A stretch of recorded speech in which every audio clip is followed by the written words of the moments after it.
Oh, you thought Prince Harry was still riding high on that Netflix deal? Think again. The palace's runaway rebel has just been kicked out of the spotlight so hard he might still be spinning. And the one doing the twirling? His very own wife, Meghan Markle. That's right. Meghan's little With Love cooking show is crawling back onto Netflix on August 26th. You know the one. Fake aprons, unread cookbooks, and a dining table surrounded by friends who look like they answered a Craigslist ad titled, "Need Brunch Buddy." No shame required. But here's the kicker. The real drama isn't even Meghan this time. It's Harry. Poor, sidelined, humiliated Harry. Netflix doesn't want him. Not his face, not his pitches, not even a blink and you miss it cameo of him sweating away in one of those 10 luxury saunas of his. Nope. He's completely out. And this isn't some fluffy tabloid whisper. This is coming from real insiders, the kind you can't Photoshop into existence. The word is crystal clear. Netflix wants absolutely nothing to do with him. No documentaries, no polo specials, no sad royal rebel confessions filmed in some cold, over-designed Montecito kitchen. This deal, it's Meghan's, and Meghan's alone. But let's not pretend Netflix didn't try. Oh, they tried. They once tossed these two a deal so big, somewhere around $100 million.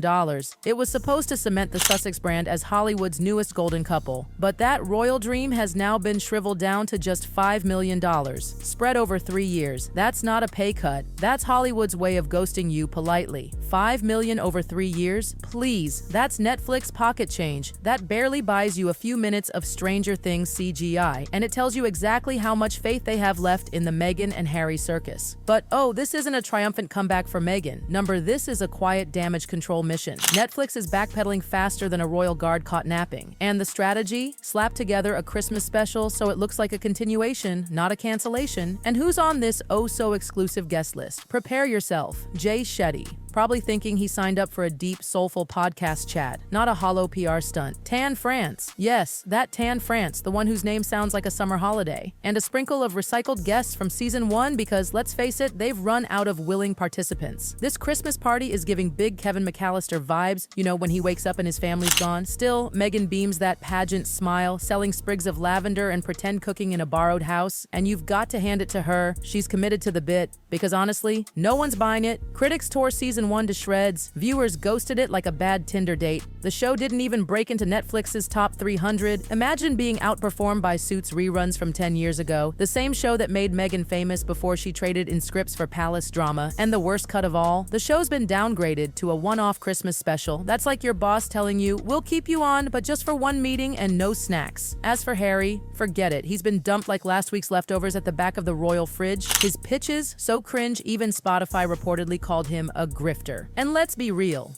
When a platform full of empty noise thinks you're embarrassing, it's time to pack it in. See, on the surface, this new Meghan deal looks like a mercy invite, a pity party contract for someone the public's moved on from. But dig deeper and you'll see it's calculated. Netflix isn't betting on a Meghan comeback. They're preparing for her rebrand. And the way they've set it up? Genius. Give Meghan a harmless, forgettable Christmas special. Wrap it up in red bows and staged laughter, then wait. Because when the cracks in the Sussex marriage finally split wide open, Netflix wants front row rights to the most lucrative celebrity media event of the decade, the Royal Divorce Special. Don't roll your eyes. The writing's been on the palace walls for months. The power couple glow is fading faster than last season's designer coat. Behind those perfectly filtered Instagram shots and dreamy voiceovers, there's tension, career-stalling, brand-killing tension, and Netflix can smell it a mile away. This solo Meghan project, it's not about her creative freedom. It's about clearing the decks. No Harry, no awkward couple interviews, no footage to blur the divorce narrative later. When it happens, and Hollywood is betting it's when, not if, Netflix will be ready to drop Meghan, My Story. Picture it. An Oprah-level sit-down, exclusive confessions, soft lighting, cinematic slow-motion tear wipes, a dramatic score swelling in the background while Meghan gazes out of a rain-speckled window. That's the emotional goldmine Netflix is guarding. And Harry?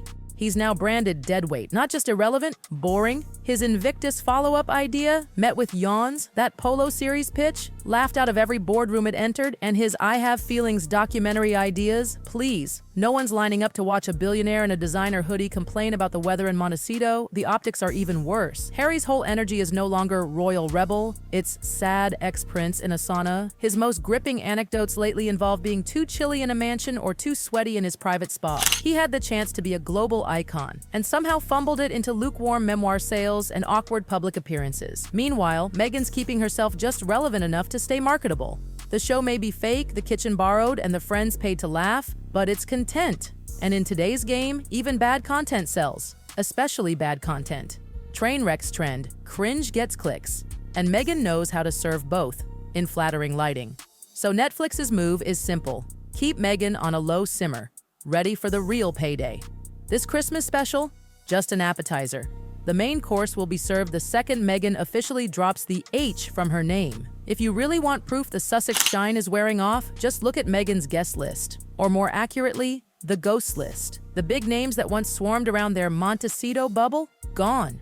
Where's Oprah, the neighbor who once handed them the interview that blew Buckingham Palace's roof clean off? Silent. She didn't show up for Meghan's latest project, didn't offer a quote, didn't even toss a pity like on Instagram. The Obamas? Nowhere. These two were once branded as the Sussex's ideological soulmates, all vision boards and hope speeches. But since the confetti fell at the last US election, not a single public appearance together. George and Amal Clooney, silent as a locked palace gate. Even Gwyneth Paltrow couldn't resist taking a jab, parodying Meghan's cooking show before showing up in what can only be described as a hostage-style cameo pretending everything was peachy. And the guest lineup for Meghan's upcoming special, it's not an A-list, it's a scramble. Chrissy Teigen, who's had her own PR disasters, is one of the headliners. Jay Shetty's main claim to fame is his podcast. And the rest? They feel like last-minute potluck invites where you don't even remember who brought the casserole. That's the Markle method in a nutshell. You don't have to know the names, you just have to believe they're important. The real giveaway here isn't just the recycled guest list or the downgraded contract, it's the content itself. A stripped-down, lifeless reality light show. Fake meals in a fake kitchen with fake friends and fake laughs. The aprons? Pristine. The vegetables? Too clean to be real. The smiles? A little too wide, like they were handed out with the paycheck. No pulse, no edge, just endless soft lighting and lifeless montages. And yet, Meghan's still smiling that same polished grin, because she knows this isn't about now, it's about the pivot. She doesn't need this show to be a hit. She just needs it to exist. She needs it logged in Netflix's archives, so when the inevitable break from Harry goes public, she has a warm-up act ready to frame her side of the story. Because when that split happens, the real gold rush begins. Make no mistake, there's already a media war plan sitting in a Netflix folder somewhere titled Meghan, My Story. It's not confirmed, of course. It doesn't need to be. Everyone in the industry knows it's coming. The second the divorce is signed, Meghan becomes a solo act again. And this time, she'll control the entire narrative. She won't be the problem duchess. She'll be the victim, the survivor, the misunderstood visionary who escaped a royal nightmare. And that sells. That sells big. Publishers will line up. The frontrunner? HarperCollins, owned by Rupert Murdoch. And here's the juicy twist. Murdoch's not only a billionaire, he's newly single and loves a fight. Backing Meghan's tell-all just to one-up Buckingham Palace? Exactly his style. He could bankroll the entire thing with a single phone call and a sly grin. Television rights? Netflix already has the inside track. That's why they're sticking with Meghan now, even while the current project flops. It's not about lavender sprigs or perfectly staged home cooking. It's about owning the exclusive rights to the most profitable celebrity meltdown since Brad and Angelina went nuclear. And Harry, he's about to lose far more than a Montecito mansion and those sauna privileges. He's going to lose the story. When Meghan speaks first, she sets the frame, and Harry becomes the grumpy, out-of-touch ex who just didn't get it. He'll be painted as the man who gave up a throne and wound up wandering the California hills with a half-empty smoothie, no brand, and no relevance. That's the brutal reality. Netflix isn't keeping Meghan because she's thriving. They're keeping her because they know what's next. And when it happens, they'll be ready. Cameras rolling, piano music swelling, and the closing credits already set to read, executive producer, Karma.